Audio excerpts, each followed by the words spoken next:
Listening Fanfiction presents Draco Malfoy, and why in Merlin's name is it always Harry? My Draco will hear about this. Based off the book series Harry Potter. Narrated for you by Sierra Feast and part of the larger series Do It All Over Again. Chapter 1. The Quidditch World Cup.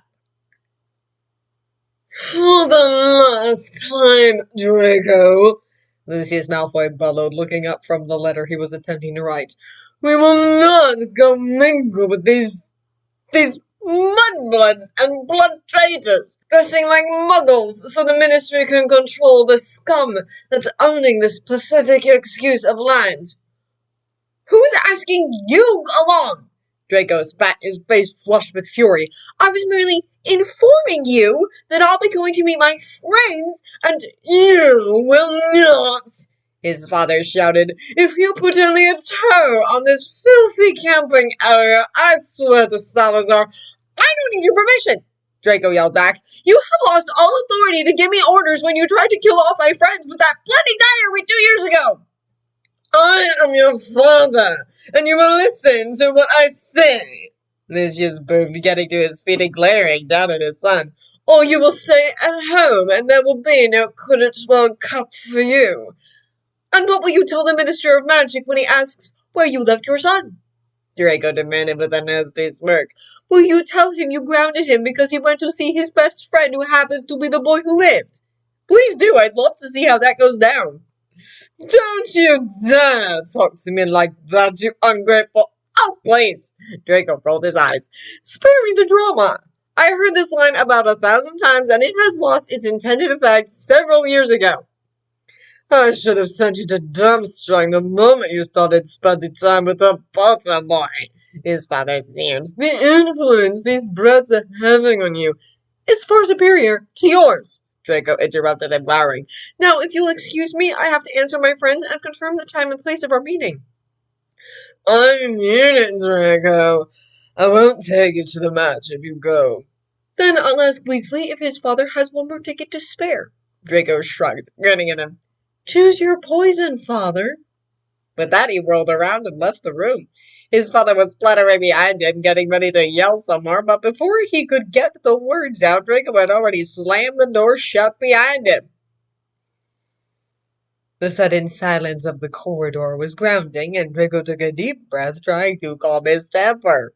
The soft voice of his mother came from the open door of the nearby drawing room and filtered through the anger that was clouding his mind. Darling, is it really necessary to shout like that so early in the morning? It scares the elves. Draco sighed, rolling his eyes as he slipped into the room, closing the door behind himself. His mother was sitting in her favorite armchair near the window overlooking the gardens and sipping on her cup of tea. She barely looked up when he crossed the room to take a seat on the largest sofa of the three-piece suite near the door. He's driving me insane! Draco groaned, running his fingers through his hair in frustration. It had grown out slightly over the summer, and he was determined to keep it that way, if only because his father kept turning his nose at it. How do you stand living with him permanently? It's been only 2 months, and I'm ready to throw him out the window and right into that fountain he loves so much, in the hopes that he'll be speared by the wand of whichever ancestor's monument is placed in its center. I managed to live in peace at this house because I know to pick my battles. Narcissa sniffed, turning her head and raising one eyebrow at her son. I won't give your father the satisfaction of discussing every detail with him, and therefore I keep the fights to a minimum. But he doesn't know, won't happen. Well, he'd have noticed if I just run off to meet my friends without telling anyone, Draco pointed out petulantly. It's not like it could have stayed a secret. No, but he would not have realized until it was too late, and he couldn't have made a scene about it at the stadium with so many high-ranking ministry officials around. His mother told him, in that tone of voice that always made Draco feel 5 years old again. You still have a lot to learn, my little dragon. Well, I hate this, Draco grumbled. Why do I always have to justify myself when I want to go out to meet my friends? You'd think he'd have resigned himself to the situation after 3 years. You can't change him, Draco. His mother sighed, eyeing him wearily. You'll just have to accept the situation as it is and deal with it until you are of age. I will try to keep him in check as much as I can until then, but you have to work with me here. I know, Draco sighed, pursing his lips. But I am going to go and meet my friends before the match. I don't care what he says. And I'm not going to waste my energy trying to stop you, she replied, sending him a small smile. On the contrary, I went out of my way to get hold of a portkey for you. I had the elves bring it up to your room together with your ticket. It will leave tomorrow at 7:30 before your father will even have come down for breakfast. Now go and let your friends know. Yes, mother, Draco chuckled, getting to his feet. On a whim, he crossed the room until he was standing at his mother's side, leaning down to kiss her cheek. What was that for? She asked, eyes bright with amusement and fondness. Nothing, really, Draco shrugged sheepishly. Just thank you for being you, I guess. Is it Harry Potter's influence that makes you so emotional and ineloquent? She teased, but her smile was pleased and happy. Now off you go. Okay, Draco laughed, stepping back and leaving the room. He passed one of their house elves on the way out, who squeaked an excited greeting at him. Ever since the Dobby incident, the elves had been much warmer towards him, and promised to bring some mince pies up for tea later. Draco smiled at her and made his way back to his room, feeling much more cheerful.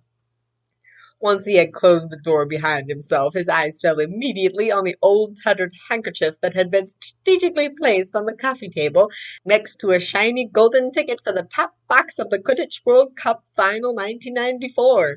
He hummed and crossed the room, picking up Harry's letter from where he had left it lying on his bed, smiling as he reread it. Dear Draco, I arrived more or less safely at the Burrow. There's been a situation with Dudley and a candy the twins designed, but thanks to Mr. Weasley's damage control, no one has suffered any lasting damage. And on the bright side, they won't want me back at their place anytime soon. I will tell you all about it when we see each other tomorrow. Ron told me to tell you that we'll arrive early in the morning, so whenever you want to join us is fine. Just tell us the time and place and we'll come to pick you up. Looking forward to seeing you. Harry. Draco walked over to sit at his desk, picking up a quill and a fresh piece of parchment. Aquila landed on his shoulder with a soft hooting sound, nuzzling his cheek affectionately as he scribbled down his response. Dear Harry, my portkey arrives tomorrow at 7:30 a.m., so it would be great if you could pick me up at the arrival area then. Mother has already given me my ticket, so I will be able to enter with you. As for your cousin, I'm thrilled to hear he got tormented the way he deserves. Kudos to Fred and George. I am looking forward to the whole story. Can't wait till tomorrow. Tell Hermione and Weasley I say hello. Draco. He read his words over once before nodding decisively and rolling up the parchment. He sealed it with the family seal and handed it over to Aquila. Say hi to Hedwig and the tiny nuisance for me, he told him, and the owl made a whistling sound before taking off through the open window. Draco stretched and watched him fly into the horizon, an excited smile on his face. 7:30 from Malfoy Manor, Wiltshire, a voice announced as Draco arrived the next day, still unbalanced from the rough portkey travel. A bored-looking ministry official stepped up to him to take the battered handkerchief from his hand. Welcome, Mr. Malfoy, he said, eyeing him speculatively for a moment before looking back to his colleague, who was standing a few feet away, clipboard in hand. I did not know the Malfoys reserved a spot. We did not, Draco said hastily. I'm just here to meet Draco! Hermione called, and Draco whirled around to spot her hurrying ahead towards the portkey arrival area, waving. Harry and Weasley were at her heels. Hi! Draco grinned and stepped away from the grumpy ministry workers to envelop her in a tight hug. It's so good to see you, she said as she pulled away, looking him up and down once. And the long clothes suit you. I don't know what you were worried about. You think so? Draco asked, a little self-consciously. It doesn't look weird. Did I get the outfit right? You look like you stepped right out of a Muggle fashion magazine. Harry chuckled, shaking his head. Sometimes I forget how posh you are. Oh, shut it! Draco snorted, wrapping Harry up in a tight embrace. Not everyone wears out the hand-me-downs of their cousins, even though they have a ton of gold in their vaults. Hey, these aren't Dudleys. Harry frowned at him as he let go, looking down at himself. And indeed, the shirt he was wearing today hugged his skinny frame comfortably, and the jeans had no holes. You gave them to me for my birthday, remember? Right, now that you say it. He grinned. You don't know how much of an adventure shopping for these was. Mother will never get used to casual muggle wear. I had to negotiate for clothes you'd actually want to wear for almost an hour. Well, thank you. Harry laughed. It's nice to have something actually my size. Also, a big thanks for all the food packages over the summer. They saved my life. Don't mention it, Draco shrugged. You should have seen the elves' reactions when I told them to make something to send to you. They almost fell over each other in enthusiasm. Come on, let's get back to the things, Weasley demanded, scowling into space. I still want to buy some merchandise before the game starts. It was only then that Draco remembered that money and shabby clothes were a touchy subject for Weasley. He exchanged a look with Hermione, but she just shrugged and made a face before changing the subject. So, your father did not try to stop you from meeting us? She asked. Of course he did, Draco snorted, but I'm not going to let him dictate my life anymore. If I want to go meet my friends, I'll do it. I'm not a child anymore. You're not exactly an adult either, though. Hermione smiled. Won't you get in trouble if you provoke him like that? Who cares? Draco shrugged. Sirius left his parental home with 16. I would just follow the family tradition in a way. Speaking of Sirius, Draco said, turning to Harry, did you hear from him lately? I did. Harry smiled. He seems to be doing well. His letters keep arriving through tropical birds, so I'd say he's hiding somewhere far, far away. That's good to hear, Draco returned, nodding approvingly. He deserves some holiday. He does, Harry agreed.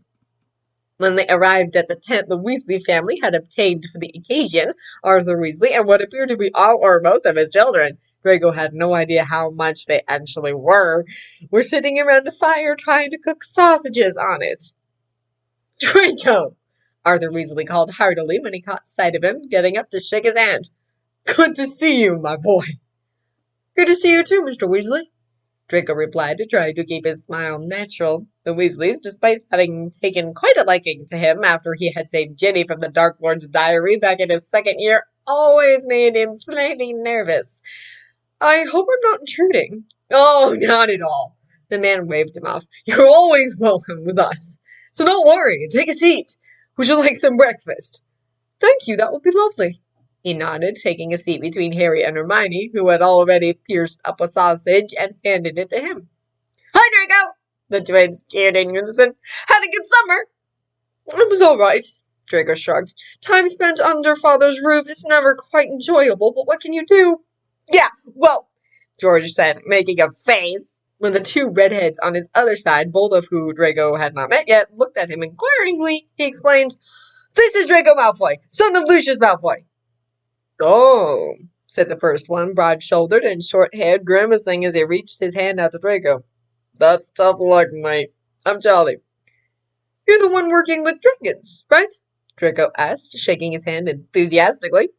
I am, he smiled. I just came over for the match, as did Bill here. Bill Weasley. The man next to him shook Draco's hand too, and Draco almost faltered in his movement when he took him improperly. He had a somewhat daredevil look to him, with his long hair tied back to a ponytail and clothes made of dragon leather. Draco was not sure if he was supposed to be appalled or awed. He knew his parents would condemn this kind of look. You're the curse bringer, right? Draco checked. Ron. The first name rolled stiffly off his tongue, feeling unnatural. Spoke about you. I see. Bill nodded. And yes, that's me. Good to see you again, Draco, Percy said importantly from next to Arthur Weasley, moving to shake Draco's hand as well. Hello, Percy, Draco said. Congrats on your ministry job. I heard about it at home. He did not mention that his father had complained about another Weasley brat being employed by the ministry on top of his lungs. Thank you, he boomed, sitting a little straighter in obvious pride, and Draco remembered why he had never liked that one.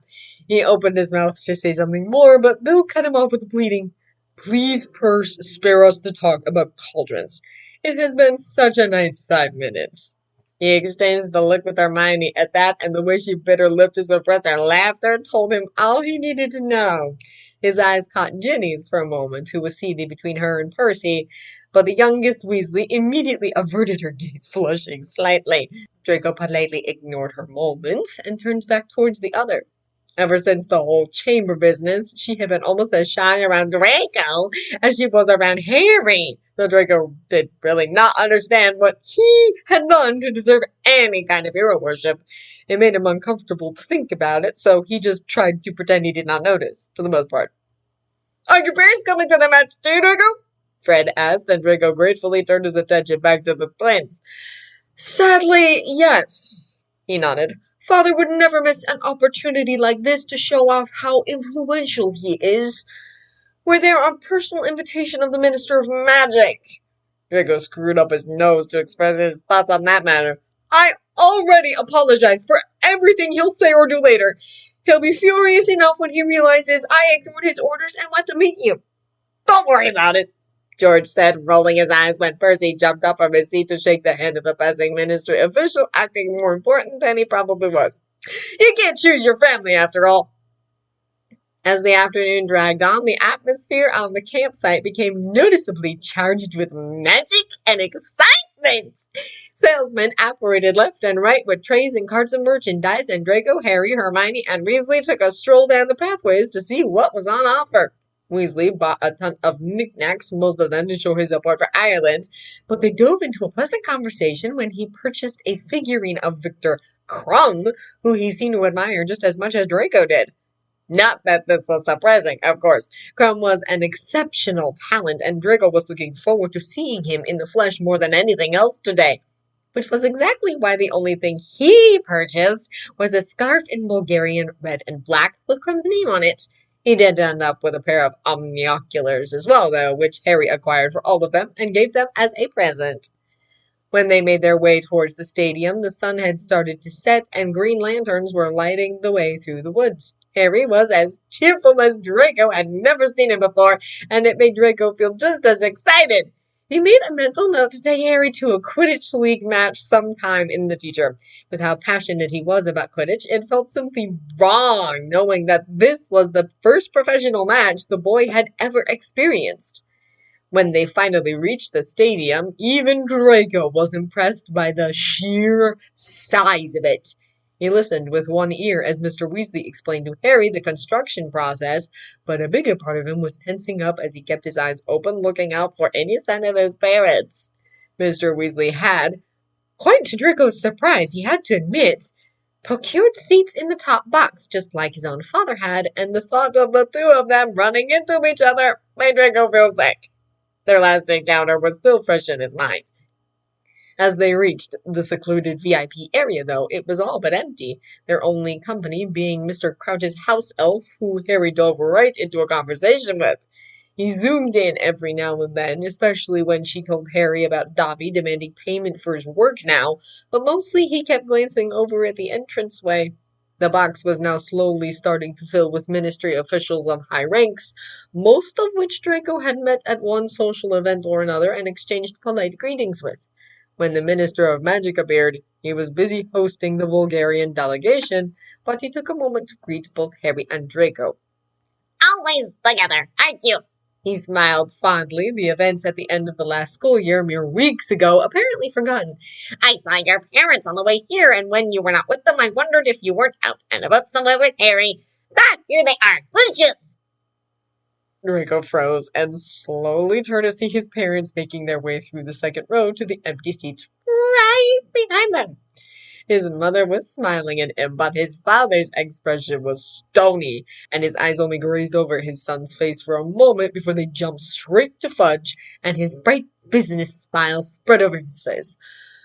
"Ah, Fudge," he said, reaching out to shake the minister's hand. "How are you? I see you already found my son." Indeed, I have. Fudge nodded. Such a pleasant boy you have, Lucius, and keeping such good company, too. I see your influence. Draco would have snorted if he had not been raised better than that, but he could see his father's smile tightening at Fudge's words, and it made up for the horrible misjudgment the minister had made. "Yes, we're very pleased with him," his father replied, his voice not showing a trace of annoyance, not that Draco had expected it to. "Did you know he's top of his year? We have high hopes for his future." "I'm not, actually," Draco immediately, placing his hand on Hermione's shoulder, who stood next to him like a unicorn caught at one point. Hermione here reached a higher total in the end-of-term examinations. So modest. Fudge called in delight, and it took all of his self-control for Draco not to snap at his disregard for his muggle-born friend. I can see why you're so fond of him, Lucius. Fond my arse, Draco thought to himself. He just pretends to be when it's convenient for him. He is our pride, his father confirmed, and out of the corner of his eyes, Draco saw Harry's fingers balling into a fist.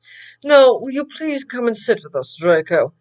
Oh, why don't you let him stay with his friends, Lucius? His mother inserted herself into the conversation smoothly. What kind of 14-year-old prefers the company of his parents to that of his peers? Mr. Fudge, she continued, stretching out her hand to shake that of the minister. It's been too long. Draco could not suppress his smile this time, so he discreetly turned away from the conversation and looked out over the field. Narcissa Malfoy truly was an artist when it came to social interactions. No one could hold a candle to her. I hate your father, Harry muttered under his breath, turning away as well. He's such a two-faced git. Of course he is, Draco breathed. He can hardly express his displeasure with our friendship and my defiance of his wishes when you're so obviously in the minister's favor. But knowing how much he is raging inside right now is enough satisfaction for me. You're easy to please, then, Harry grumbled, his expression dark. No, I'm just realistic, Draco shrugged. I know that I can't right all the wrongs in the world, no matter how hard I try. You've never been able to accept that. I don't want to accept it, Harry pointed out. I know, Draco chuckled, smiling at him. Your sense for justice is too strong for that, but that's what makes you the frustrating hero figure you are. Don't call me that. Harry is flushing slightly. Fine, Draco snorted, grinning. I'll leave that to everyone else then. Harry elbowed him in response, and Draco retaliated in the same manner. When Ludo Bagman, head of the Department of Magical Sports and Games, made an appearance only minutes later, he cast a voice-amplifying charm on himself and took his place as host and commentator. Ladies and gentlemen, welcome! His voice boomed through the stadium. Welcome to the final of the 422nd Quidditch World Cup! Draco exchanged an excited grin with Harry before they joined in the ear-deafening applause. And now, without further ado, allow me to introduce the Bulgarian team mascots. I wonder what they've brought, Arthur Weasley said from next to Ron Weasley on Harry's other side.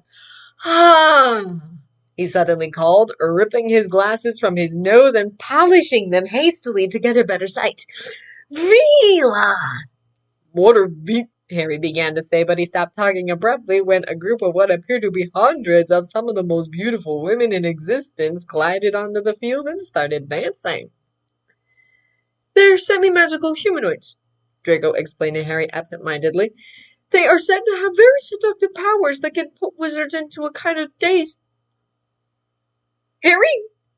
Draco looked over to his best friend when he registered movement and saw that Harry, with a strangely empty look on his face, seemed to be attempting to climb up the restricted wall in front of them. Draco grabbed Harry's arm immediately, holding him back. What in Merlin's name are you doing? He demanded, and his voice seemed to shake Harry from his trance. He turned his head to look at Draco, blinking rapidly. Thanks to Harry, Weasley had frozen in what looked like an attempt to jump from his seat and onto the field. Honestly, Hermione snapped from next to Draco. Sit down, will you? Draco pulled at Harry's arm, and finally he obeyed, albeit he was still highly confused. Next to him, Weasley was picking at his clover green Ireland hat, appearing puzzled as to why he was wearing this monstrosity. Not that Draco could blame him for that. His father took it from his hands with an amused expression. You'll be wanting that, he said, once Ireland have had their say. No! Called Bagman. Kindly put your wands in the air for the Irish national team mascots! Next thing Draco knew, a ball of green was circling the pitch, and Draco picked up his omnioculars, zooming until he was able to make out the little kobold-like creatures that made up the swarm. Leprechauns! he told them as the creatures created a rainbow that spun from one side of the field to the other, and Hermione wooed in understanding. They then soared over the stands and let gold rain from the sky, much to the enthusiasm of the crowd. Draco caught one of the magical coins, examining it in amusement. "Excellent," Weasley called, trying to catch as many coins as possible in his hand. "They're fake, Weasley," Draco informed him, making the other boy freeze in his movements. "They'll disappear after a couple of hours. Unless you plan on scamming anyone with it, I wouldn't bother." Weasley glared at him as if it was his fault that the gold wasn't real, and sat back down with a huff. When the leprechauns had settled in their places on the pitch, opposite from the villa, Bagman continued. "And now, ladies and gentlemen, kindly welcome the Bulgarian national Quidditch team! I give you Dimitrov, Aminova, Zugram!" The players were zooming out onto the field as their names were called, and the crowd cheered. "Levski, Volchanov, Volkov, and Crumb!" The noise picked up in volume, and Draco joined in before picking up his omnioculars again, watching Crumb fly across the pitch. He had seen his pictures, of course, but there was something about seeing him up in the air with his own eyes that made Draco feel almost giddy. "And now, please greet the Irish national Quidditch team," called Bagman, "presenting Connolly, Ryan, Troy, Mullet, Rand, Quigley, and Lynch." As the players each sped onto the field, he tried to zoom in on each of them, taking in their faces. Some of the Irish players he had seen in league matches against the Falcons, so his eyes soon returned to Crumb, finding him much more fascinating than anyone else on the field. After the referee had entered the field and released the balls into the air, he opened the match with a loud blast of his whistle, and the players were off at a breathtaking speed. The pace of the match was quicker than anything he had ever seen, even in top matches of the league, and it took all his concentration to keep his eyes on the quaffle as the Irish chasers attacked the Bulgarian defense. Soon Troy had scored the first goal, which Harry had missed, having switched his own omnioculars to slow motion, and the leprechauns were celebrating on their side of the pitch, forming a great glittering shamrock up in the air. The match continued in that manner for a while until Ireland was leading by 30 points and the Bulgarian players got frustrated enough to use brute force. Weasley was complaining on top of his lungs at every foul the Bulgarians committed, and Draco shot back a comment or two to heat up the atmosphere, enjoying himself immensely. He had never watched a match with his friends just like this, without having to worry about the position of his own team in the house championship or any kind of pressure behind it at all. Just for the fun of the game. Despite Bulgaria's best attempts at catching up, Ireland was soon hopelessly in the lead, enough for the enraged Velas to attempt influencing the match through seducing the referee, which both Draco and Hermione found highly amusing. The match of real interest, though, at least to Draco, was carried out between the two seekers. Crumb, quite unsurprisingly, was highly superior to Lynch both in skill and strategy, so not only did he outfly Lynch more than once, but he also made Lynch crash right into the ground by means of the Wronski Fate, not long into the match, almost taking him out. When Crumb ended up catching the snitch, though, it was not enough to win Bulgaria the cup. Ireland had already been leading with 160 points, and Crumb must have realized that his team had no hopes of catching up, ending the match before they received even more of a hammering. The catch was spectacular, too, and enough to crash Lynch into the ground once more in his futile attempt to keep up with him.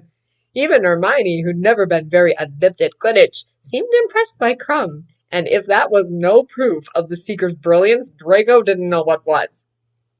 The awarding was carried out by Fudge in the top box, right in front of their noses, and Draco had to call on all the dignified behavior his parents had bred into him to not appear like a complete freakish fanboy, or like Weasley, when the players filed into the box, receiving their honors.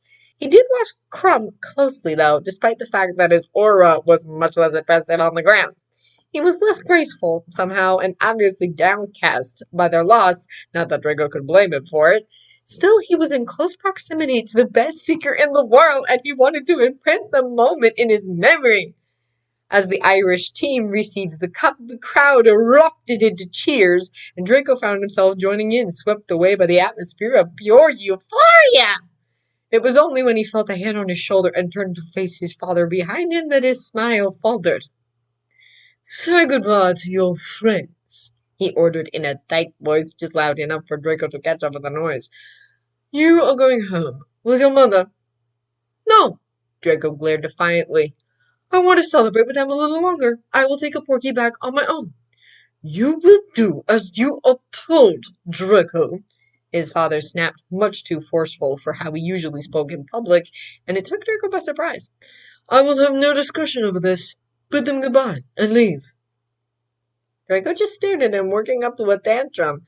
The Minister of Magic sitting nearby be damned, But then his mother leaned in, catching his eyes. Let's go, Draco, she said with an air of finality. This is not the time for arguments. Draco deflated, knowing he had lost this one. When he turned to Harry, the other boy was already watching, a frown on his face. I have to leave, he sighed, pulling him into a hug. I'll see you at Hogwarts, okay? See you. Harry nodded, the way he squeezed him back tightly, telling Draco all about how reluctant he was to let him leave. Draco smiled sadly at him as he let go, turning to pull Hermione into a hug too. It's only a week before term starts, she reminded him.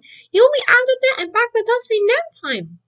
Still too long, Draco grumbled as he let go, squeezing her shoulder in parting.